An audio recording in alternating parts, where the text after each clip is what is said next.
Hello, everyone, and welcome. I am Julia Resnick. I'm the Senior Director of the Division of Health Outcomes and Care Transformation here at the American Hospital Association, and I will be your moderator for today's webinar. So before we get started, just a few housekeeping notes. By now, I assume that you are all familiar with Teams, but you'll note that there is a chat function and a Q&A function.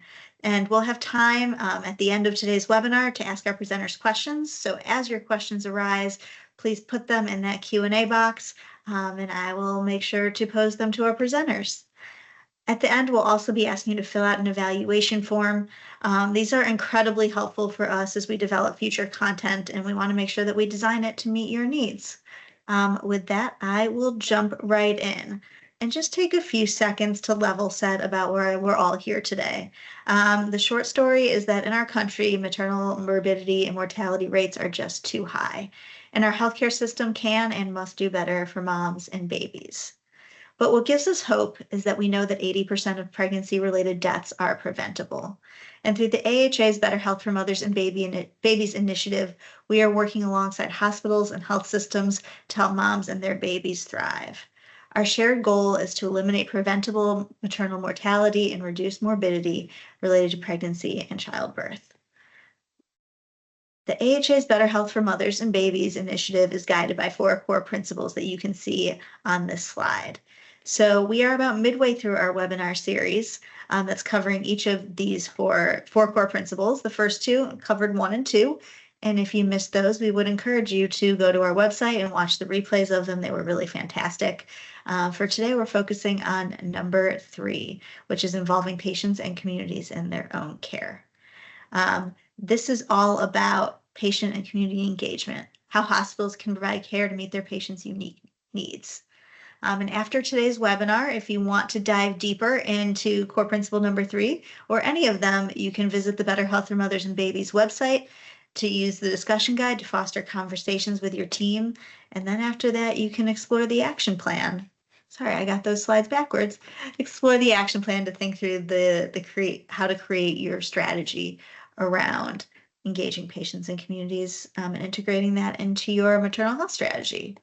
So without any further ado, I want to hand it over to our wonderful speakers. So today we're joined by Dr. Sheetal Seth, Yolette Gray, Lee Sims, Sharon Kerfurst, and Lakeisha Sturgis.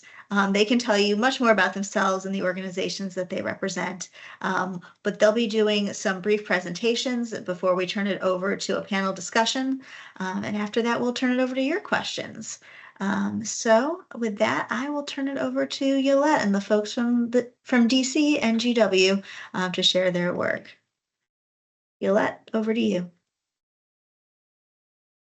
Thank you, Julie. Good afternoon, everyone, and thank you so much for the opportunity to present today. I am accompanied again by Dr. Sheetal Seth, a provider on the DC Perinatal Quality Collaborative, and Lee Sims, a patient partner who has been with us since the beginning. I am excited to share the work of the District of Columbia Perinatal Quality Collaborative, or DCPQC. DCPQC is a network of clinical teams, public health experts, and community stakeholders, all united by a shared goal to improve maternal and infant health outcomes in the district. We focus on data-driven clinical quality improvements initiatives that are designed to transform how care is delivered, especially for those most at risk. This work is important and it's collaborative by nature, which is why stakeholder engagement and the voice of patients and families are so critical to our success. We envision a healthcare system in the District of Columbia where every mother, infant, and family receive equitable, high quality, and compassionate care through collaborative quality improvement and systemic change. We strive to eliminate disparities, reduce perinatal morbidity and mortality. To make that vision a reality, we've made a clear commitment to change.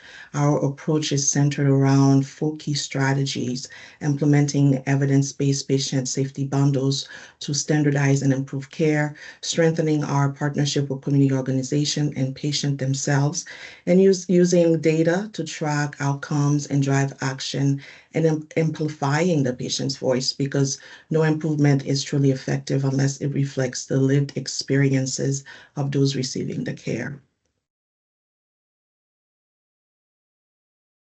The need for this work became even more urgent when we look at the data in the district. DC is divided into 8 wards, and while we have 6 birthing hospitals now and 1 freestanding birthing center, access to care and outcomes vary widely.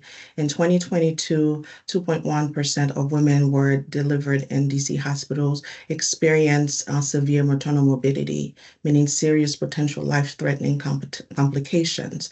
Even more concerning, between 2019 and 2023, 90% of maternal deaths in DC were among non-Hispanic Black women, and 70% of those deaths occurred in Ward 7 and 8, the area with the most limited access to consistent, high-quality maternal care. In that same time frame, 11% of women giving birth experience preeclampsia or eclampsia, conditions that are often preventable with early and appropriate care.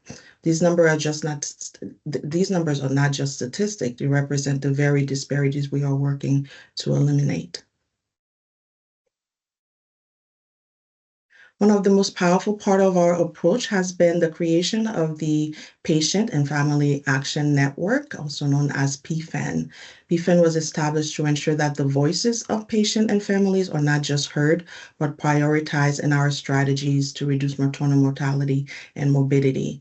From the very beginning, PFAN focused on building trust and safety in conversation. Patients were encouraged to share their experiences, even in the presence of clinical teams who may have cared for them. We made sure that every participant understood the medical terminologies and meeting agendas, so their feedback could be fully informed and impactful.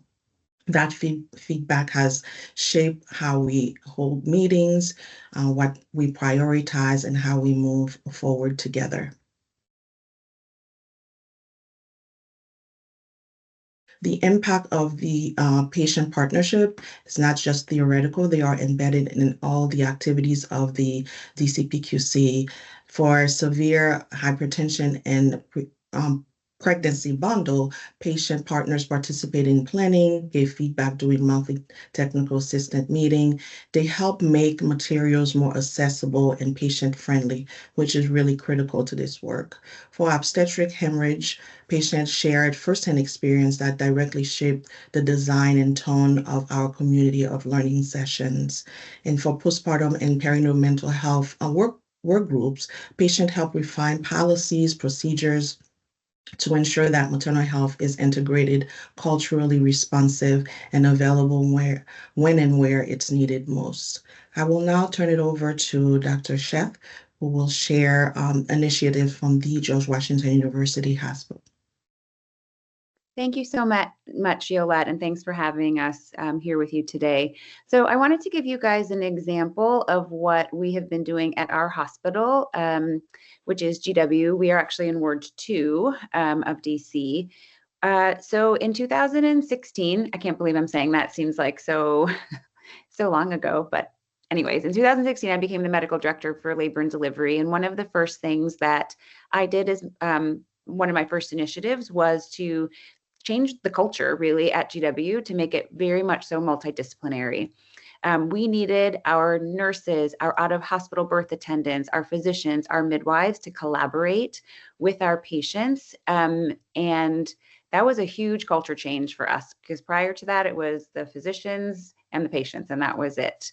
So 2016, we established our Perinatal Quality Improvement Committee that has stakeholders from the community, risk management, peds, anesthesia, OB, our midwife team. We meet monthly to talk about current issues that are happening in the district, how to incorporate the AIM bundles, how to work on projects that are sponsored by the DCPQC and DCHA. We review all of our cases that are sentinel events, whether that is a severe maternal morbidity or neonatal morbidity. And we look at this through the lens of the typical things that peer review does, so like documentation and policies and procedures, but we also look at things like social needs and was bias involved in the sentinel event.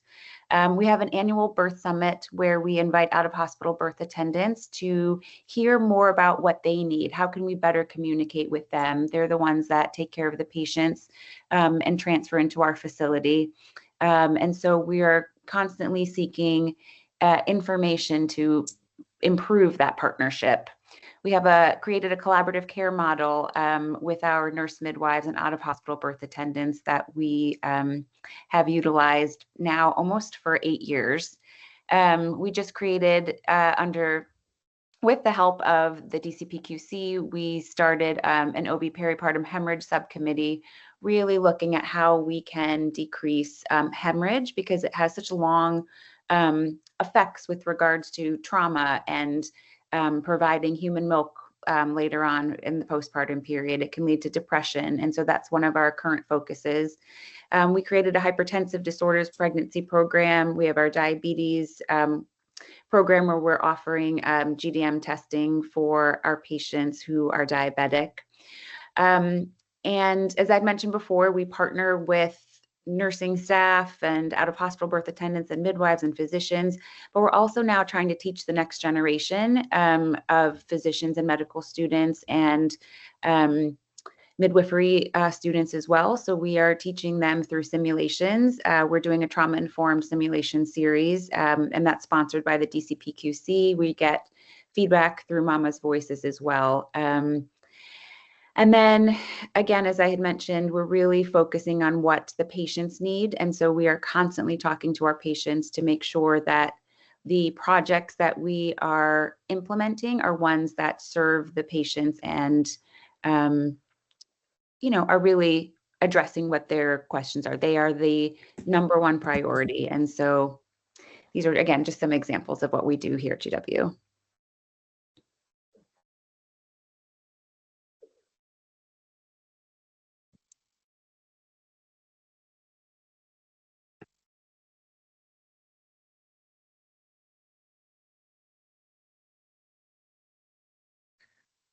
All right, we're going Hello. to turn it over to the team from Temple Health. Go ahead. Yes, thank you. Hello, my name is Lakeisha Sturgis, and I'm excited to discuss with you for the next few minutes a bold pursuit to improve maternal outcomes here at Temple Health.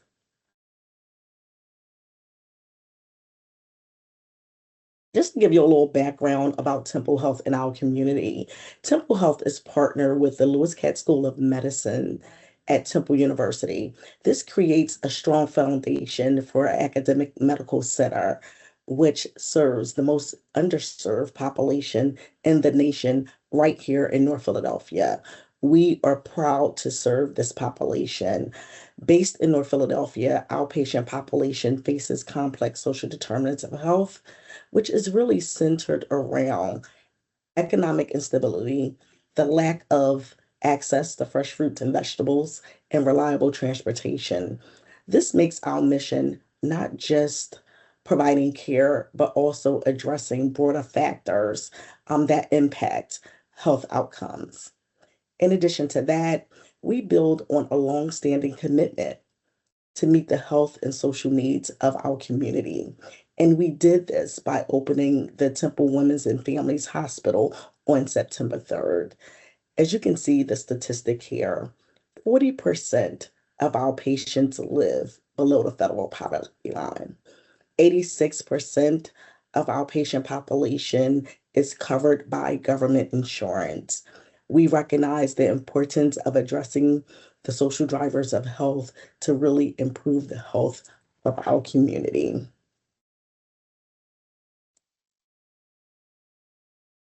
Maternal health in Philadelphia. Here in Philadelphia, we face one of the highest maternal mortality rates in the nation. As part of this commitment, once again, we opened the Temple Women's and Family Hospital, but since 1997, 14 of 19 maternity units in the greater Philadelphia has closed. This once again means that over 70% of local maternal units have disappeared, leaving families with limited and often distant options for safe childbirth, increasing travel time, stress, and health risks. The closures has particularly impacted low income and underserved populations. Temple Women's and Family is our dedicated hospital to women's care. And our goal is really to ensure and prioritize women's health here at the hospital. We recognize that our goal is to reverse these trends through community centered healthcare driven by access, quality, and experience.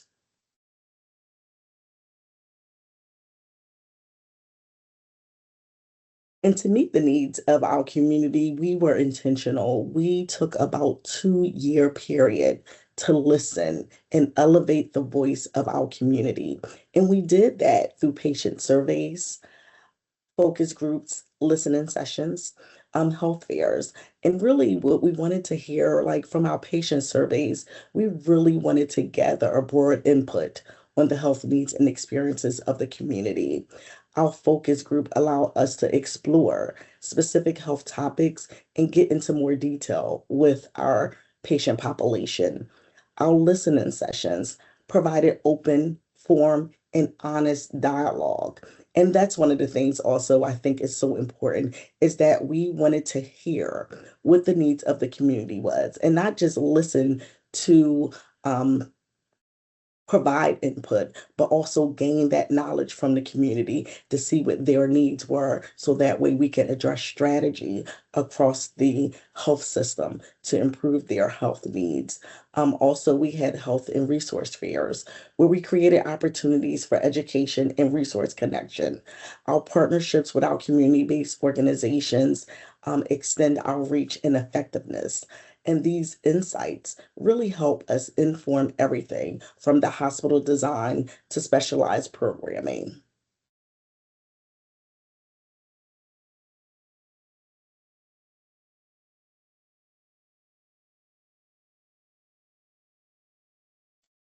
Thanks, Lakeisha. I'm Sharon Kerfurst. I'm the executive director for Temple Women and Families Hospital. And as Lakeisha said, we, in a time in Philadelphia when many health systems are closing maternity units, we have made the strategic decision at Temple to serve the community based on their feedback and need by building a hospital dedicated solely to the care of women and families. And so from the forums that Lakeisha discussed, as we gathered feedback, our patients told us that access has become a huge issue for them, and not just access to births and deliveries, but really all of the services that encompass comprehensive care for women and families.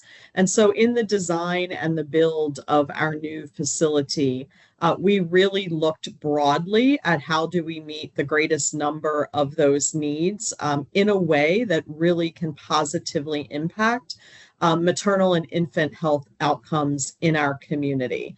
And so, in addition to maternity care, within our facility, we are also providing routine GYN and urogynecologic care, a huge gap in the community that we serve.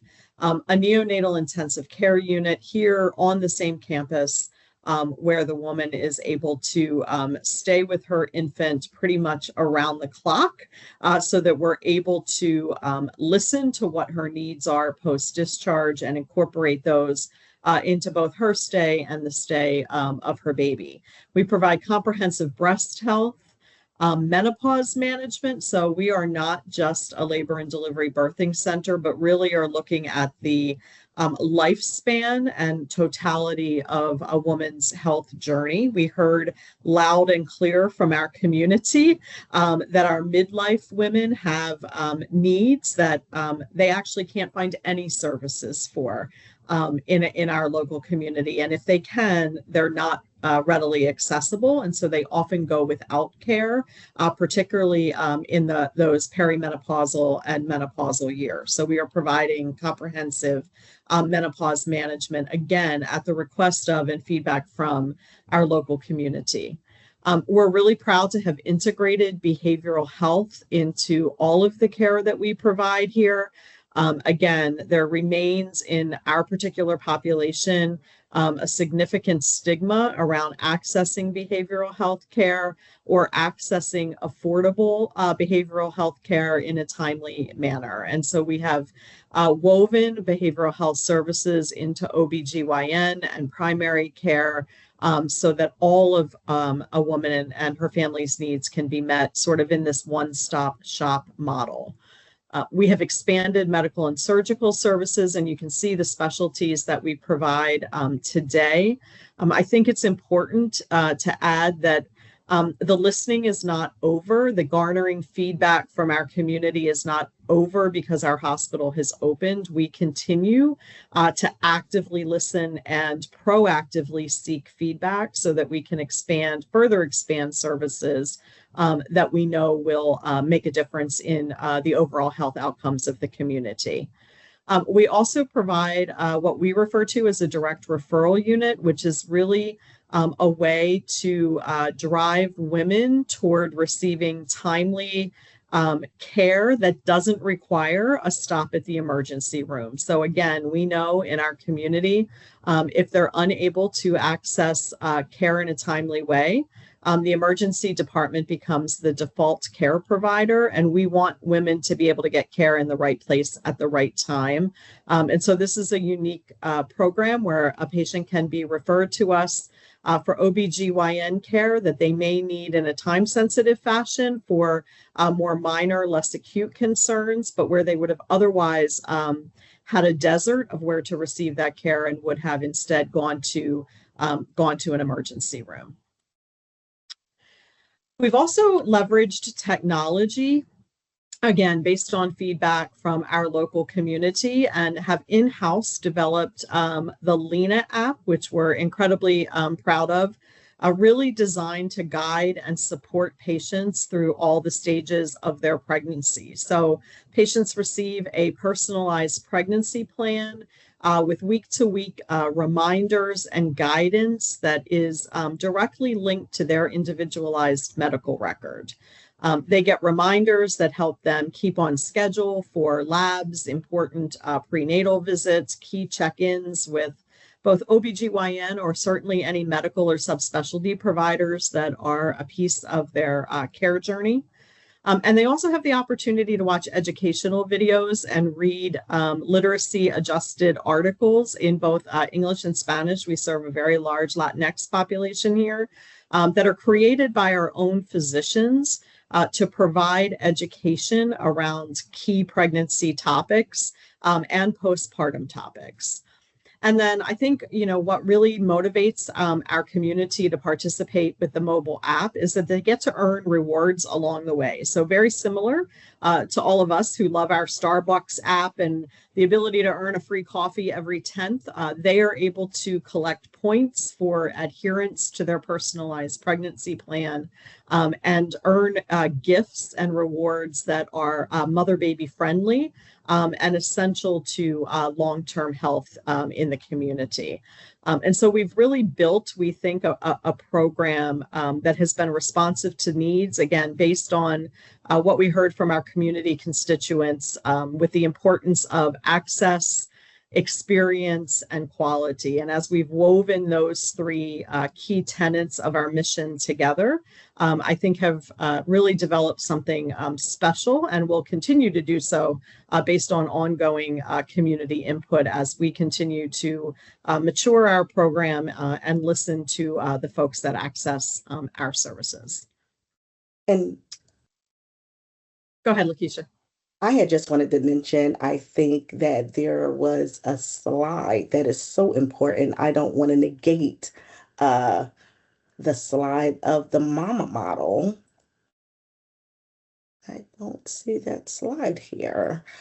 But because it's not here, I still want to take time to mention the mama model, which is a model that we have uh, highlighted as a pilot program where we are focusing on adding a peer community health worker to the care team for our patients. And this community health worker is certified. She has lived experience and really address the social determinants of health, bringing the care team together with a social worker, a nurse, and a community health worker. And we'll talk more about that in the dialogue section. Thank you.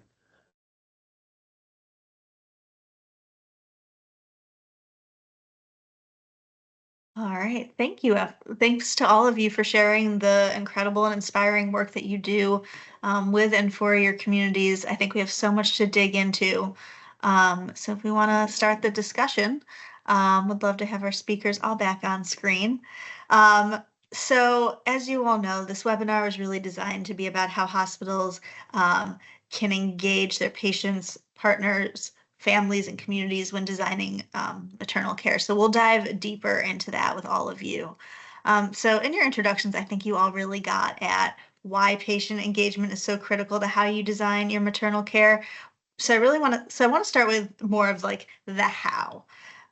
So how are your organizations engaging patients and community members in that care design? What forums do you hear from them at? And how are you ensuring that you're getting the right voices and not missing certain populations? So Julia, I'm I can happy go to. ahead. Oh, no, go right ahead, Yolette. Oh, thank you. I can go ahead and start. For the DC Perinatal Quality Collaborative, we actually have two main ways that we engage patient. We have partners and we also have advocates. So partners are those that are embedded into our community of learning collaboratives. They are participating in committee meetings. They are participating in quality improvement project. They work with providers to support quality improvement efforts. The patient advocates may not have the time to join every meeting. They provide input through focus groups, through interviews and reviewing of documents. Both roles are equally important and valuable to help us keep the lens of the patient experience. And we ensure we are hearing from the right voices. We focus on reaching out to the community that are most impacted. For us, it's Ward 5, 7, and 8. And after we completed a training with Mama's Voice that Dr. Chef mentioned earlier, we restructured our patient and family action network to better support participation. We improved the onboarding, cleared role expectation, and provided advocacy training. We also partner with local research firm to help expand our reach. To bring in new voices and diversity in the voice, including a father perspective. This structure has allowed us to center around the live experience and ensuring that our work is grounded in equity and guided by the people most affected. Fantastic. Sharon. So in addition to what I think Lakeisha went over in terms of prior to sort of building out our program, the active listening sessions, the open forums, we also have a formal community advisory council that is represented or representative of the zip codes that we serve. That's an open forum, so folks are invited to participate, but certainly anyone can attend those meetings. And so that provides us incredibly rich information from lived experiences. It also provides us, kind of what the word on the street is about the access, quality, and experience that we provide. So I'll give you a great example. About 2 weeks ago at our Community Advisory Council, a gentleman who runs a program called Doulas for Dads showed up. And pointed out to us that in our marketing materials, when we talk about women's health and family health, that he thinks that there is not enough visual representation of the males in our community and what fatherhood represents in women's healthcare and family healthcare. And so that was something that we may not have necessarily picked up on independently in the organization, but his perspective of the fathers and male support persons that he interacts with weekly, allowed him to bring that forward to us and drives our strategic direction around marketing and communications and service provision. The other thing is I can't underscore the importance of the informal learning and feedback that we gather just from the folks who are accessing services inside our facility or inside our clinic. So we do leader rounding every single day, right? A leader goes out and talks to patients and talks to families. And that feedback is just in time, real time, rich information that not only helps us direct that particular patient's care, but also allows us to gather, trends and patterns in feedback that helps guide our strategic direction and programming as well. So I think it's a mix for us of both, the formal forums, the partnerships in the community, but also, just listening all the time to what the feedback is from our community in real time as they access services. Absolutely. Dr. Sheth. You are on mute. Sorry about that. Let me actually put my hand back down. One of the other things that we have utilized in addition to the community engagement is actually the data. So all of the hospital systems, all of the community health centers, they should have at this point access to the EMRs. So we actually, like I said, in addition to the community engagement, looked at our data to identify 4 to 5 different reasons why our patients were being readmitted over a 3 to 5 year period. And of course, hypertension, preeclampsia, that was one of the number one things that our patients were being, having to come back into the hospital. And that was very disruptive to their healing. And so we talked to our patient, like once we identified that with the ICD codes, we talked to our patients and tried to figure out, okay, well, what are the things that, why is this happening and how can we help them? And it was very interesting to hear the patients say things like, well, it's really difficult for me to get here when I have a brand new baby and I have a second or third degree laceration, or I just had a C-section. We heard things like, I don't have a blood pressure cuff. I didn't realize it was that big of a deal. And so in response to that, we created our hypertensive disorders program with DCPQC. It's linked into so you guys use Lena, we use Baby Scripts, which comes with a blood pressure cuff as well. And so we were able to standardize everything and utilizing, translation services and using a 6th grade reading languages for all of our materials, so that everyone was getting standard of care. And we were actually able to improve our rates from like 9% follow-up for patients that had hypertensive disorders of pregnancy, all the way up to over 73% follow-up, which is amazing. And so again, the community base, but remembering too, like there's the data piece that is integrated into most of the hospital systems at this point. Yeah, I love hearing how you're all using your qualitative data from your community paired with your quantitative data to change how you're providing care. And I want to keep going with that thread because everyone loves patient stories or just stories of how things are working. So can you share an example of where, patient and community input directly influenced how you were providing care?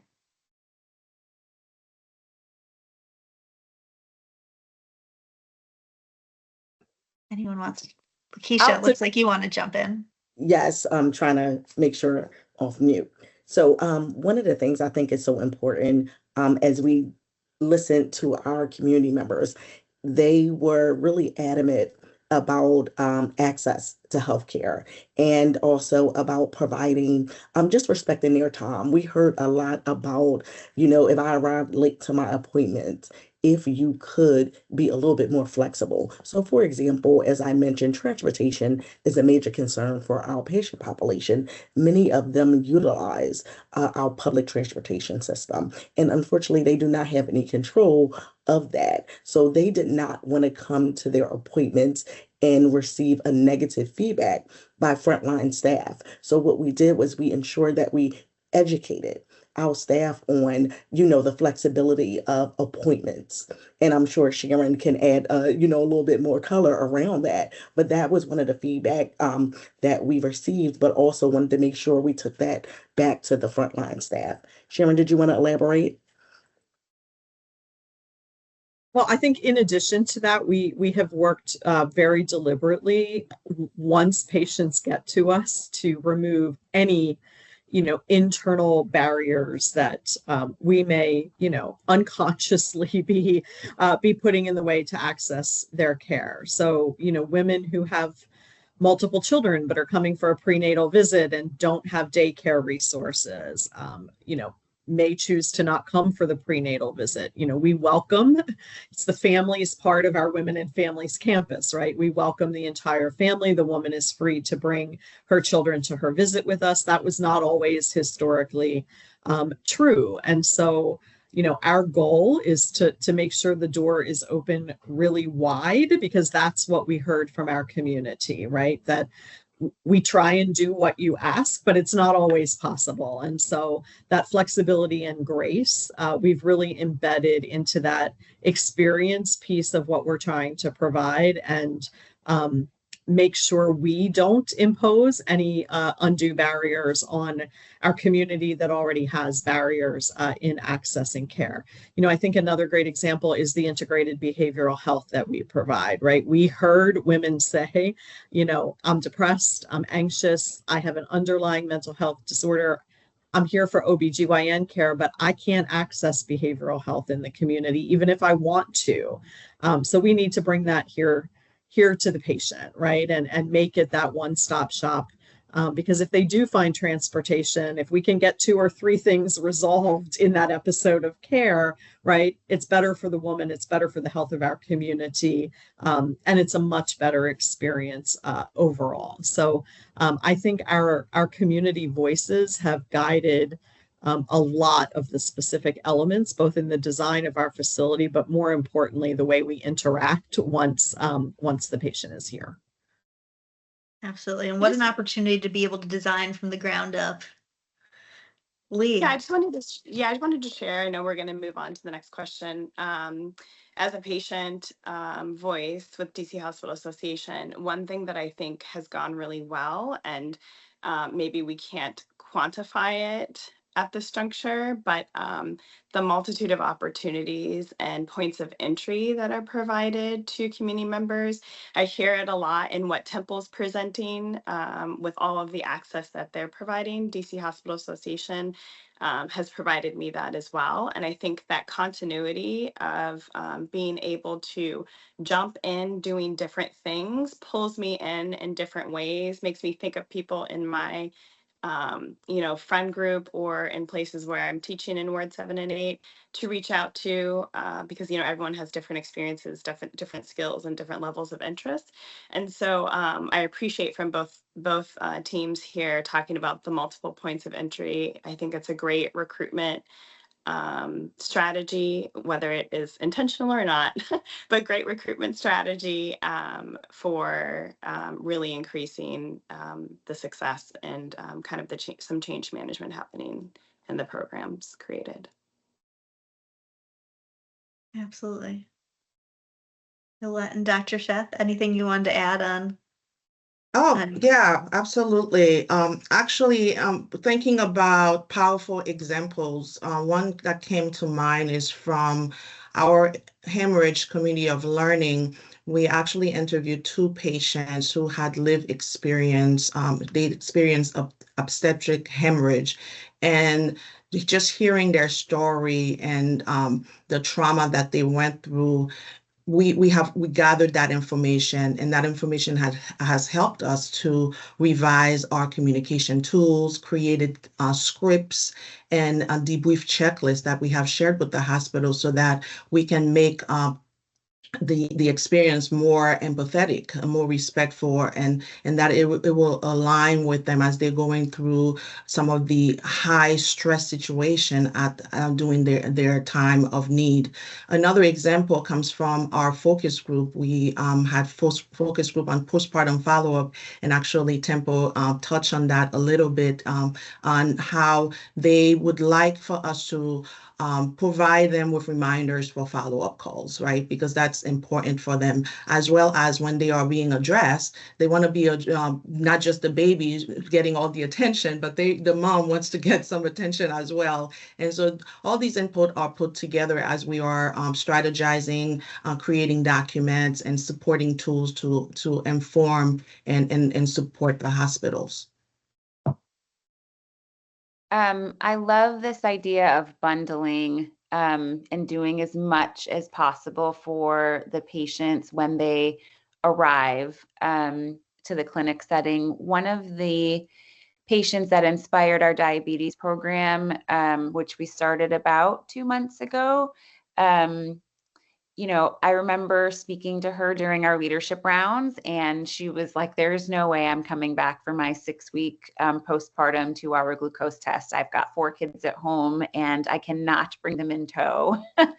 And so we went to the evidence and looked at the immediate postpartum diabetes test that you can do within the first week or two. And so we created a program where we are testing our GDMA1s and 2s while they're postpartum, like literally on the mother baby unit. And if they turn out to be positive, it will lead to education from the nursing staff, a nutritionist, an endocrinologist. And so all of those people, they have the bundled care right there, so they don't have to come back in their 6 weeks. So just taking that one thing off of their plates to empower them really to take care of their health that can, have very long-standing effects has been very powerful and meaningful, and I think has really helped the community. And so that taking that idea of bundling is met, as many times as you can, I think is so, so very important. Absolutely. I always love co-locating services that you only ask people to come once and not 5 times. It's the way it should be. So I think we've been dancing around this issue, but I wanna kind of just get into it. We know that there are often trust gaps between people in the community and their hospitals, especially around maternal care. So how are you all thinking about strategies to build trust, and what have you been finding to be most effective in building those trusting relationships between your patients and the organizations that you work for? I think I can get started with that question. The pilot program that we have around the mama model really is one of the ways that we are thinking about building trust for our community. As I mentioned, we have a period community health worker, and I'm proud to say the community health worker is certified and have been with our organization for about 6 years. So she has a wealth of knowledge. In addition to that, she is from the community, so she understands the cultural norms, bilingual, which is really important for us because 50% of our patient population is Hispanic as well. So she understands those cultural norms, cultural congruency, but then also lived experience. So she's able to relate to our community members. The goal is really to build that trust with transparency. Encouraging doctor visits, your prenatal visits, postpartum visits, also phone call reminders. I heard that mentioned as well, reminding individuals of their appointments, but also being someone that they can trust and an advocate. I think that's really important to improve maternal health outcomes because we know about systemic racism, right? We know that it exists. So providing a staff member or an advocate that really understands the climate makes a big difference. Fantastic. Julia, I also think here at Temple, it's also about partnership with community partners that may have already developed trust with some of our patients and embedding them here in our services. And so on the first floor of our new hospital, we actually have space where external community partners can come in and provide services here. And that helps, I think, create a bridge to the community as well. So a patient may have a relationship with, the folks in the WIC office, for example, or another social service agency. When they access those services here on our campus now, right, they have the opportunity to experience the campus, understand what the milieu is about, understand who the people are that would be caring for them here in other ways. And so we have found that our community partners have also served as that bridge of, by them endorsing us by being here, right? It kind of starts that foundation of trust with the community so that they see that we are all working together, right, for their best health or optimal health outcome. And so we have used that strategically.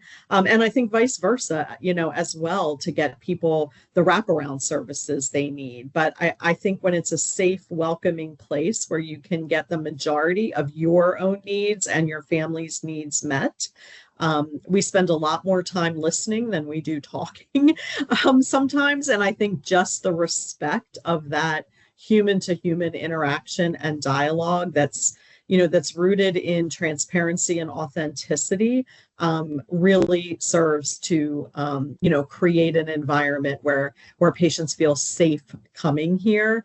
Or if they don't, once they do, they quickly realize that this is like the right place for them to be to receive their care, all of their care. Excellent. There is, in addition to what Temple is doing, I think one of the strategies that we have utilized at GW is actually just starting the conversation as close as possible to the first prenatal visit, to sit down with them in the antepartum period to say,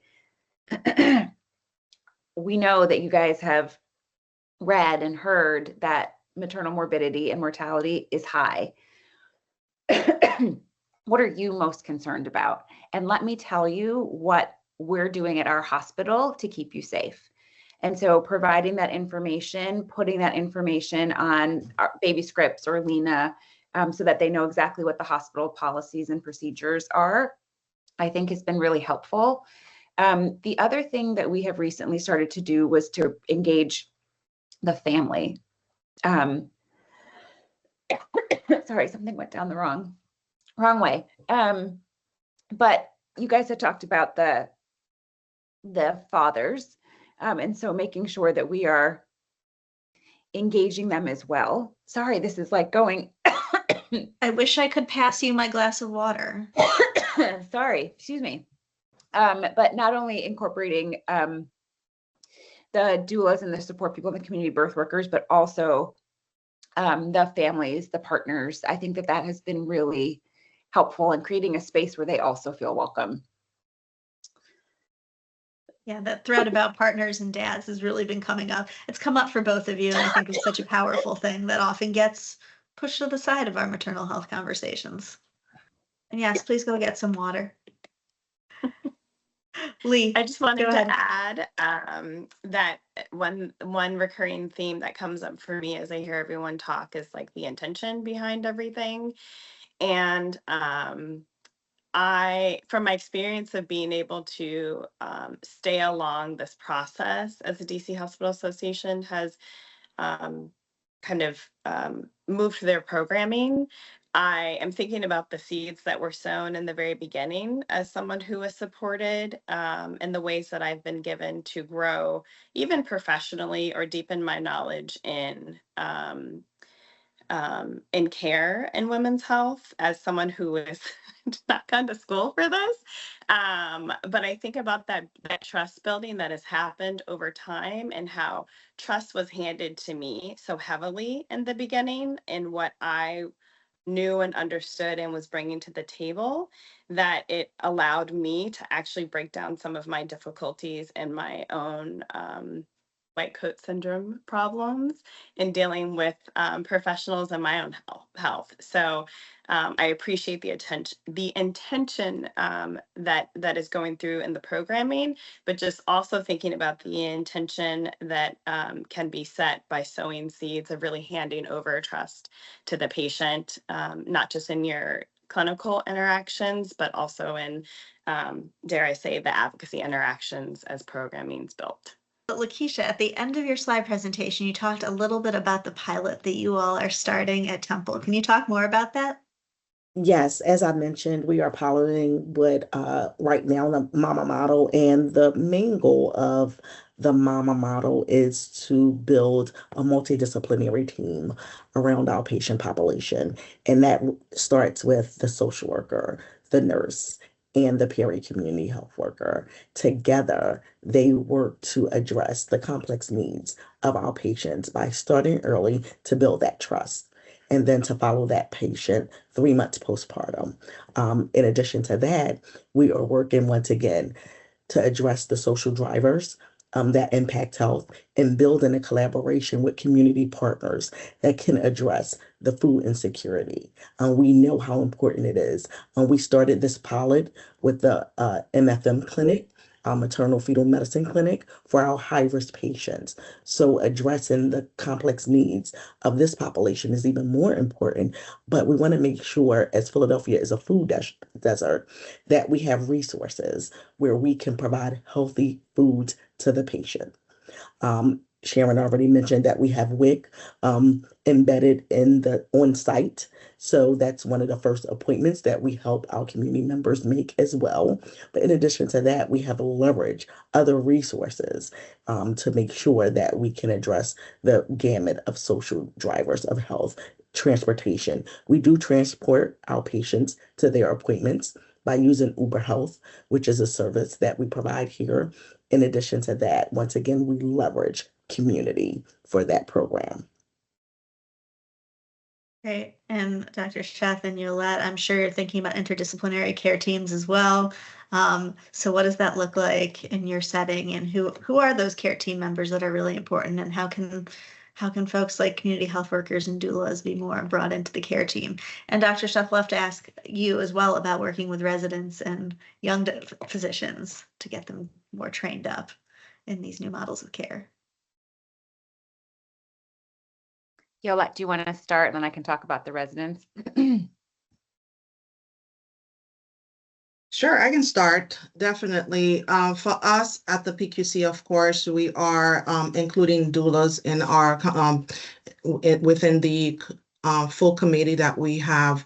We have community health workers that we are working with, but of course, that team also include lactation consultants. We do have a lot of doing our full committee meetings. We have organization that comes to present so that we can share the resources that are available in the community, so everyone will be aware of what's available.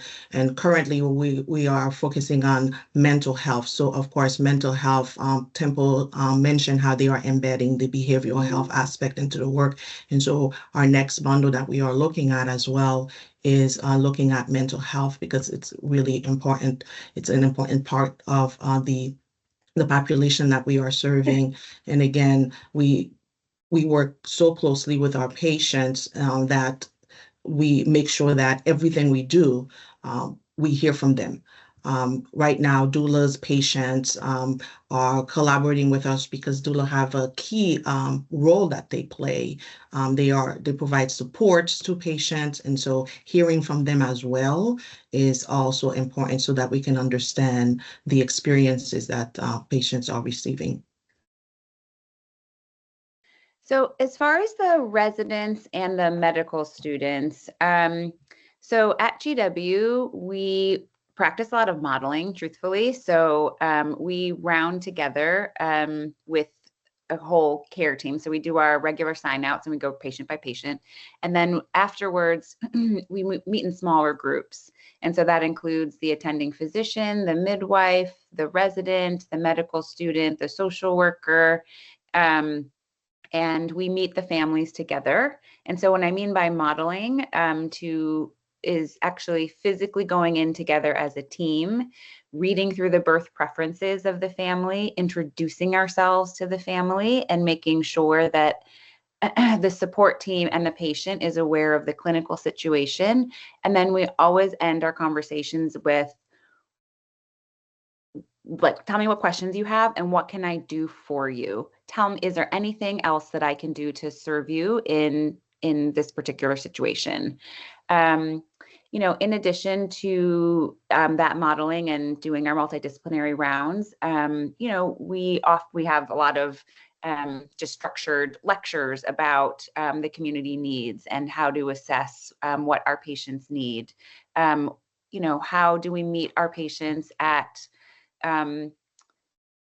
where they are in the process, and making sure that the residents are taught and medical students are taught, spoken to about, cultural competency, et cetera.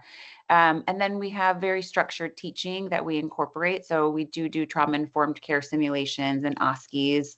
And you never know when that patient encounter for the OSCEs is essentially going to turn like left and to sort of pivot and give residents and medical students feedback about how they spoke to patients and how that can be improved. So there's multiple ways to do that with the residents and medical students. And it's so important to get them involved in some of the harder conversations that we do have with families. And exposing them early on so that I always say, like, they are like the wave, right? Like, we teach them a little bit and then they're going to teach 10 people, and then those 10 people are going to teach 10 more people. So having our learners see us do it and then actually practice it is so important. I'm so glad to hear that this is how the next generation of obstetricians is being trained. It's really fantastically important. I know we are reaching the top of the hour, so I just want to do a quick lightning round to end things. If you could give one piece of advice to other hospital leaders who are looking to improve their maternal health strategy, what would that one piece of advice be? Sharon, I'm going to start with you. I think it's about not making assumptions that you know what your community needs because you're the positioned professional expert, but really using humility and humble inquiry to proactively reach out to the community consistently, not just once. It's not an episode, it's a journey. And I think to be consistently humble and consistently listen and inquire and take that feedback seriously is just so important for what you design and is really, in my mind, how you positively impact the health of a community. Lakeisha, I'm just going around my screen and a you. You are on mute. Thank you. Just to piggyback on what Sharon was saying, I think it's so important to be intentional about individuals that you also hire into your health system. I think hiring individuals with lived experience, but also individuals that understand the different cultural norms is so important to advance health outcomes. Dr. Sheck? I would say to be flexible, to listen and to be flexible, because just because we have done something for so long and that's the traditional way of doing it doesn't mean it's the right way, and definitely doesn't meet the needs of our patients. I think a lot of times in hospital systems, we do what is easier for the physician or the midwife, but really isn't taking into account the patient and their needs. And so owning that and being flexible enough to say, I'm going to figure it out. Like, this may not be the traditional way of doing it, but I'm going to figure it out because that is what the community needs. And to change it, and then also change it again and change it again and change it again until it works. Fantastic. Yolette? All right. Well, I think everyone has said part of what I'm going to say, but for me, it's start by inviting patients and family to the table, making sure that they feel welcome. pay them for their time. We had to learn that in the PQC. Initially, we weren't paying them for their time, but their time is valuable. So you have to do that, appreciate them, offer them training, provide them support. Lee mentioned some of the support that we are providing to our patients because that support will help them so that they can excel, right? And be ready to adjust. Dr. Chef just mentioned that be ready to adjust your process to meet their needs. Doing the PFAN, initially, we were doing things one way, and when we realized we needed to restructure, we restructured because, again, you don't have to wait for things to be perfect. You just have to start, and then we adjust as needed. Wonderful. And Lee, take us home. It's really kind of you to end with a patient voice. But I just keep thinking about all of these wonderful opportunities of educating or being educated, whether you're a practitioner or a patient in this scenario. And I think anytime you can couple education with opportunities to center yourself or support patients centering themselves, because these are really tough conversations that sometimes feel like life or death, whether you're the person saving or the person experiencing, these episodes and, sometimes unfortunately death.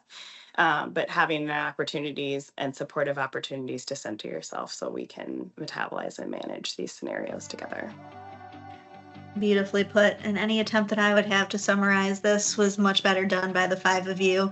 So I want to thank you all for the work that you do every day, for your patients from your communities, and for being here to share your expertise with all of our attendees.